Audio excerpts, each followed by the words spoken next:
the spray and Pray pray and pray. agent. Spray and Yeah. pray. So Yeah. talk to us about that one. Yep.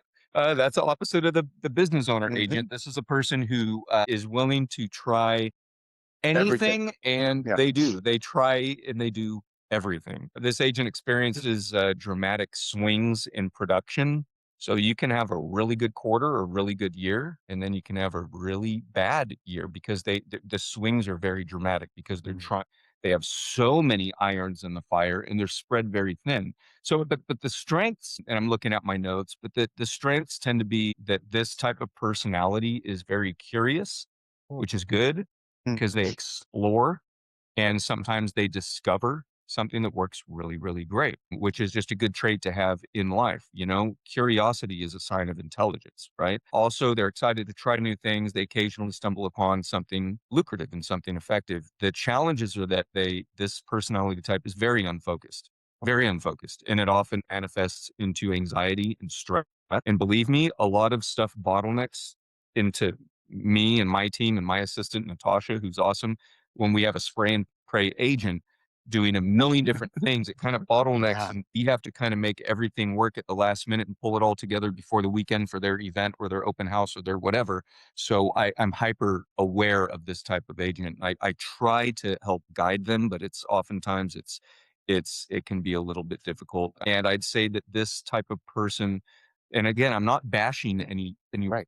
any any realtors or personality type, but the thing I see time and again is that this type of person will do 10 things 50% of the way instead of Mm. two or three or four things 100%. Interesting. Yeah.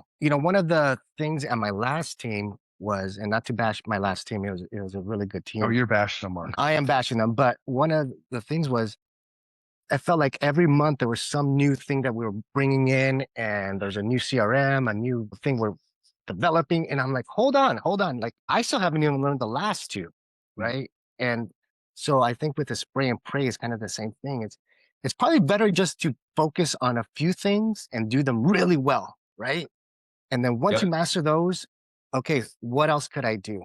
Right. And I'll use the gym or the exercise analogy again because Yeah. I'm sort of a gym rat. I used to be a beach bum. I was doing triathlons and calisthenics and all that at the beach every day, pretty much in LA. Now, being in Arizona, I hike and I go to the gym. That's pretty much so I'm a gym rat. And I will say we all know that person. Their New Year's resolution is I'm going to get in shape. So Mhm. they are doing CrossFit. I'm doing a training for a half marathon. I'm doing a thing. I'm doing Mhm. CrossFit. I'm doing intermittent fasting. Now I'm going to do a thing, but now I'm on keto and now and it's like Yep. in 2 weeks in, they burn out. And it's like, you want to grab them and go, look, dude, do some push-ups, do some sit-ups and eat a little bit less than what you consume. Right. Eat a little bit less than what you expend. Right. That's it. Just start there. That's Mhm. 80%. That's 80% of it. And then do all the extra whatevers. But that's the spray and pray agent. Stick to three things. Do it 100% Yeah. instead of a dozen things 50% of the way. Like you said, Right. the intention is there. The intention to initiate something is there, but like you said, they just get unfocused, or they just start finding these new shiny objects instead of Yes. just being Their focused. energy, their focus, and their motivation gets diluted.